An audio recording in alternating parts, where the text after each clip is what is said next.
Andrew Hoty with you here on Extra Innings. Joining me now, friend and colleague, great guy here. You've heard him definitely on Wednesdays from 6 to 10 for many years now, 7 to 10 during the spring and fall. And, of course, on the top 5 at 5, but he's also our baseball expertise, one of them. Although this show's Extra Innings, we like to talk a little baseball, football, and basketball, but Extra Innings, you got to talk a little baseball. Ryan Radke joins the show now. How are you today, Ryan? Well, I'd be doing better if the Guardians didn't do what they did this afternoon. I think we would all be in that situation. So the Texas Rangers complete the sweep. 6-5 was the final today. Yesterday it was 2-0, and then before that, Guardians lost 4-12, but they had a 4-0 lead in the Friday game, and they had a 3-1 lead at one point in this one. So, Ryan, what happened? Well, you're having an 80s explosion tonight. The Guardians' bullpen exploded this weekend. Yours is fun. This one was not. 10 runs given up on Friday. The bullpen turned a 4-2 lead into a 12-4 loss. Curious why Aaron Savali was pulled after 5 innings and 79 pitches. I feel like should have left him in longer, but hey, it happens. And then today was just the Trevor Stephan disaster. This has been going on with this guy for about a month now at least. He's just become completely unreliable in that 8th inning. And I know the numbers, well, now the numbers are spiking. I know that at the break, the numbers said the Guardians' bullpen was second in the American League because they had a low year. But anyone who's watched this team knows bullpen's blown a lot of games, and today was just, today's made me really, this is one you have to win. You were up 5-2 in the 8th inning. You had to win this one, and Trevor Stephan just completely let it slip away. Speaking of Trevor Stephan, now 4-4 on the year, has had some high moments, but mostly low as of late, of course. And you look at this bullpen, Ryan, I'll tell you one thing. I know you were very upset about today's game, but the game I was really mad at was Friday's. You're up 4-0. Josh and Bo Naylor both homering for the first time in franchise history, a pair of brothers homering. I know with the Alomars, you'd think you'd go back to those days when they were both on the team, but I mean, Bo and Josh Naylor both homered 2-run homers. We should have won that game 4-0 essentially, but the Rangers found their way to 12 runs. And yes, the Aaron Savali point that you mentioned earlier, I mean, what is it with these Guardians and this bullpen? That game, I think, personally, Friday set the tone for the weekend.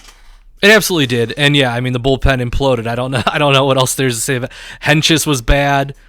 Santos was bad that night. I mean, there weren't a whole lot of guys out there that looked good in that bullpen. And, you know, it's a little bit of a scary thing. You're going out to play a bad Pirates team tomorrow, but it's a bullpen game tomorrow. I mean, all these guys do lately is give up runs. So it's a scary thing going into a game where you're going to run a bullpen game out there tomorrow.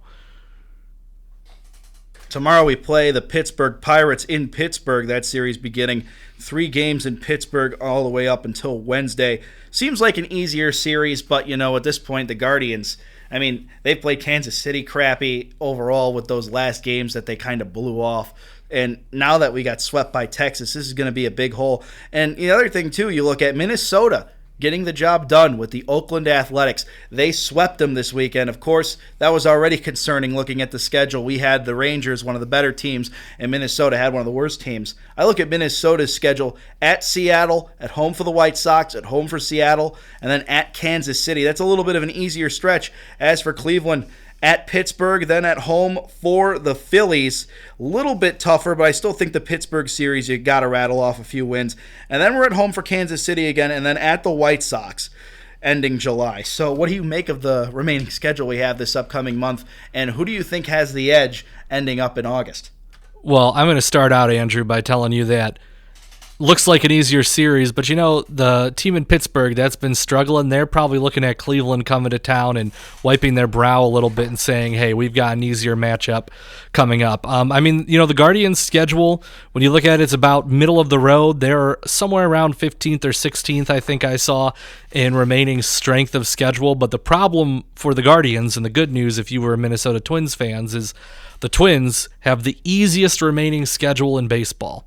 Their schedule for the second half ranked 30th in strength of schedule. That should sound familiar. We entered September 1st last year in a 3-team race atop the AL Central. One of those teams had the easiest remaining schedule in baseball. It was the Guardians. They went 24-6. Feeling good if I'm a Twins fan about my schedule in the second half, thinking I'm going to make the postseason. One more question I have for you before we have to get back to the music here. The Guardians, with the Shane Bieber situation, and now, of course, you look at how Tristan McKenzie's injury may have set the tone for this year, and Cal Quantrill's been a mess. I think you look at those three guys as the best pitchers from the 2022 season, pretty much off the roster right now. What if you're the Guardians, do you think we should reset this program a little bit and get ready for 2024 by tanking this year? Or do you think for the future that this team is just what it is and there's not much else we could do?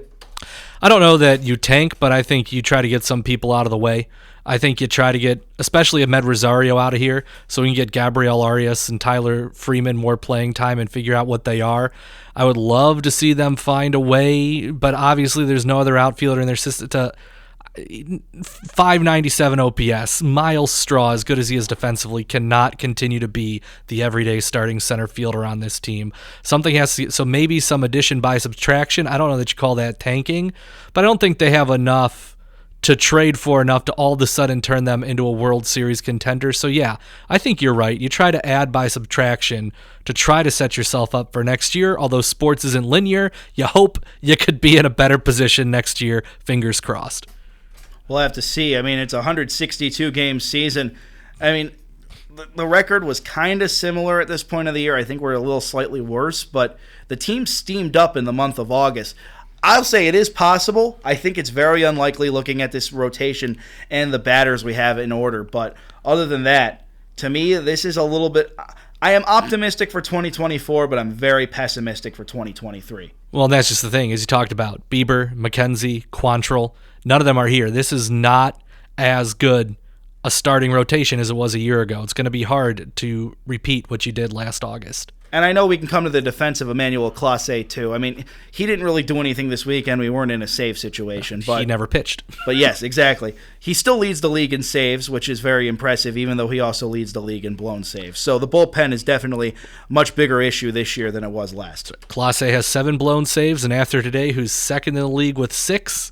That would be Trevor Stephan, and both of them are the 2 relievers that the Guardians decided to give contracts to, so I'm sure they're feeling great about that right now. Well, 2022, they definitely seem to earn it, but doesn't look like that right now. And if you ever think of light bulbs as being cool, they are if you choose energy-efficient bulbs and fixtures that have earned the government's Energy Star label. They're so hot, they're cool. Because they burn cool and last up to 10 times longer, you save money and loads of energy. Change a light, help the environment save some green. Brighten your environmental future. Message brought to you by the U.S. Environmental Protection Agency. Ryan, before I send you off, I got a song coming up.